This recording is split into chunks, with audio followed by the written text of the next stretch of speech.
नमस्कार। प्रतिदिन दैनिक अखबार संपादकीय आईडियो में आपका स्वागत है। अब हेडलाइन सुनिए। मतदाताओं की भ्रष्टाचार विरोधी चेतना का विद्रोह। दैनिक भास्कर। विचारधारा शून्य नीति का दौर खत्म हुआ। शेखर गुप्ता। ट्रंप के फैसलों से मची उथल-पुथल के फायदे। Business standard. मणिपुर की जनसत्ता मिटते लाल गलियारे में घिरते और घुटने टेकते नक्सली। हिंदुस्तान। अब संपादकीय विस्तार से। मतदाताओं की भ्रष्टाचार विरोधी चेतना का विद्रोह। दैनिक भास्कर।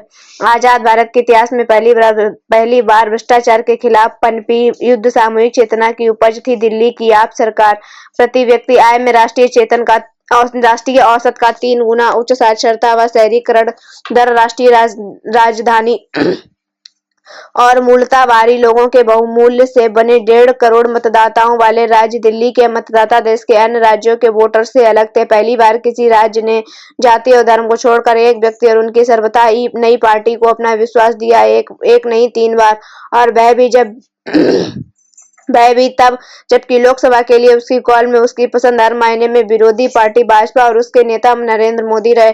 केंद्र की सत्ता और राज्य का शासन एकदम विपरीत हाथों में देना दिल्ली के वोटर्स का ही नीरछीर विवेक था। फिर क्या वजह थी उसी जनता के अरविंद केजरीवाल के नजरों से ऐसे उतार दिया कि वे अपनी सीट तक नहीं बचा सके। युद्ध स्थल का मुहावरा है मरमस्त पर आघात करना। भाजपा ने भी केजरीवाल के यूएसपी पर हमला किया। पहले उन्हें शराब घोटाले में गिरफ्तार करके और फिर 40 करोड़ के शीश महल को प्रचारित करके। गांधी को बापू मानने वाले इस देश के सपनों में ऐसा राजनेता बसता है जो फकीर का जीवन जिए। क्या केजरीवाल के हाथ नहीं कांपते होंगे उस प्रस्ताव पर दस्तखत करते हुए जिनके तहत करोड़ों के मुख्यमंत्री निवास का निर्माण किया जाना था। जनता के अरमानों में तो भ्रष्टाचार के खिलाफ युद्ध लड़ने वाले केजरीवाल बसते हैं। उसे आलीशान बंगले वाला सीएम नहीं चाहिए था। वह मान गई कि राजनीति का भ्रष्टाचार शून्य होना संभव नहीं। इन अर्थों में केजरीवाल की हार भ्रष्टाचारी विरोधी सामूहिक चेतना को लगे झटके का परिणाम भी है। विचारधारा शून्य राजनीति का दौर खत्म हुआ। Shekhar Gupta, editor in chief the print. इस बारे में बहुत कुछ लिखा और कहा जा चुका है कि अरविंद केजरीवाल और उनकी पार्टी को दिल्ली में हार क्यों झेलनी पड़ी। इसलिए हम इससे आगे बढ़ रहे हैं और पिछले दशक में राष्ट्रीय राजनीति में आए सबसे महत्वपूर्ण मोड़ में से एक व्यापक परिणामों का आकलन कर रहे हैं। ये केवल दिल्ली तक सीमित नहीं है। सबसे महत्वपूर्ण बात यह है कि विचारधारा मुक्त राजनीति का युग समाप्त हो गया है।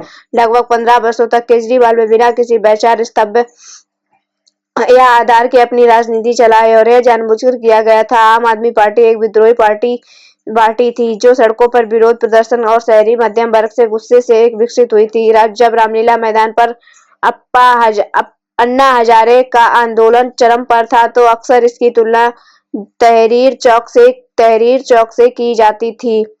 अनुच्छेद 370, राम मंदिर, रोहिंग्या और बांग्लादेशी प्रवासियों जैसे मुद्दों पर केजरीवाल भाजपा के साथ थे। फिर जब उन्हें सुविधाजनक लगा तो वे कांग्रेस के साथ चले गए। उनकी राजनीति में बुनियादी विरोधाभास यह है कि उन्हें कांग्रेस के साथ रहना है लेकिन वे कांग्रेस की राजनीतिक जमीन में सेंध भी लगाना चाहते थे। दिल्ली में उन्होंने कांग्रेस के वोटों को पूरी तरह से साफ कर दिया था। वे गुजरात, गोवा, हिमाचल प्रदेश, उत्तराखंड, पंजाब में भी घुसे। वे चाहते थे कि आप नई कांग्रेस बने लेकिन कांग्रेस ने दिल्ली में इसका बदला चुका दिया है। ट्रंप के फैसलों से मची उथल-पुथल के फायदे। Business standard. सफेद आलीशान इमारत में रहने वाला 78 साल का एक व्यक्ति अपने देश और पूरी दुनिया को झटके दे रहा है।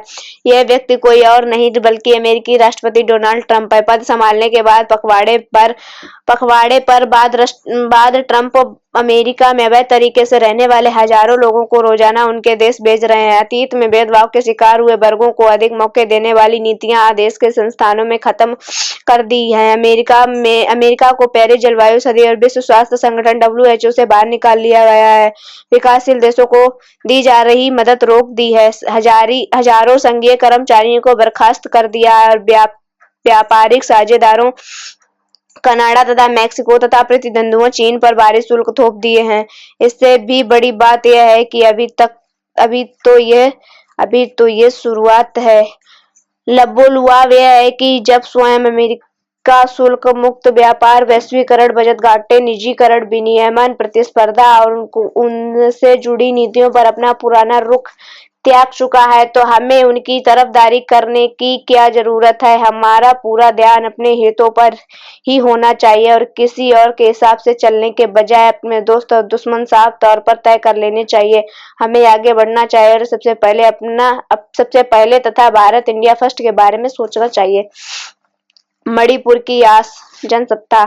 मणिपुर के मुख्यमंत्री एन बीरेन सिंह ने आखिरकार इस्तीफा दे दिया।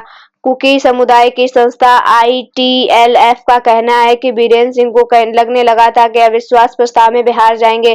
फिर उनकी बातचीत के एक ऑडियो अंश के सर्वोच्च न्यायालय ने गंभीरता से लेते हुए जांच के लिए भेज दिया। ऐसे में भाजपा को भी उन्हें बचाना मुश्किल लग रहा था, इसलिए बीरेन सिंह ने इस्तीफा दिया।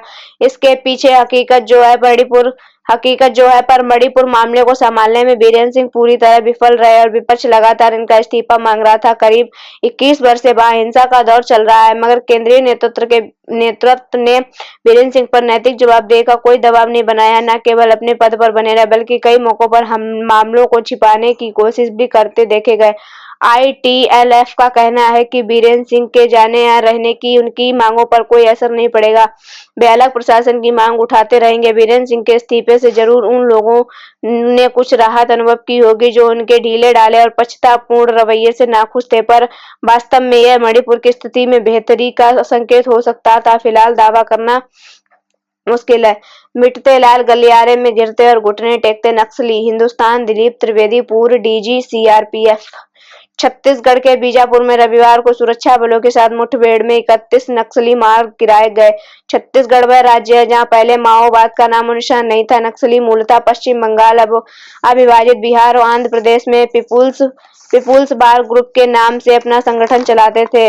अब इन राज्यों में उन पर दबाव बना तो वे भागकर मध्य भारत आ गए। चूंकि यहाँ के जंगल काफी घने हैं, इसलिए वह जगह उन्हें मुफीद लगी। पहले उन्होंने स्थानीय आदिवासियों का भरोसा जीता, फिर बिहार और मध्य प्रदेश के बंटवारे के साथ झारखंड व छत्तीसगढ़ में अपना आधार फैलाया। चूंकि बंटवारे की प्रक्रिया में छोटे राज्यों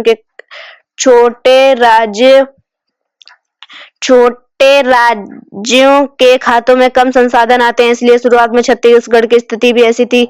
बस्तर में एक सब इंस्पेक्टर, एक हेड कांस्टेबल व 6 सिपाही के भरोसे अधिकतर थाने चला सकते थे। माओवादियों ने इसको निशाना बनाना शुरू कर दिया, जिसके कारण दंड में उनका खासा प्रभाव दिखने लगा। इन तमाम रणनीतियों का ही नतीजा है कि हम नक्सलियों को घुटने पर आने लगे हैं। बेशक कभी नक्सली कहा करते थे कि वे पशुपति से तिरुपति का लाल गलियारा बनेंगे, लेकिन आज हालत यह है कि नेपाल और आंध्र प्रदेश में तो यह खत्म हो चुका है। छत्तीसगढ़ में इसका कुछ असर बचा है, विशेषकर दक्षिण बिहार, ओडिशा व झारखंड के कुछ स्थानों में इनकी सक्रियता देखी जा रही है। हालांकि बीते 20-25 वर्षों में हमारे सुरक्षा बलों ने खूब मेहनत की है और हम यह उम्मीद बांधने लगे हैं कि 2 साल के भीतर नक्सलियों का अंत हो जाएगा। हाँ, कभी कभी कंगारू कोर्ट जैसी घटनाएं सामने आ सकती हैं।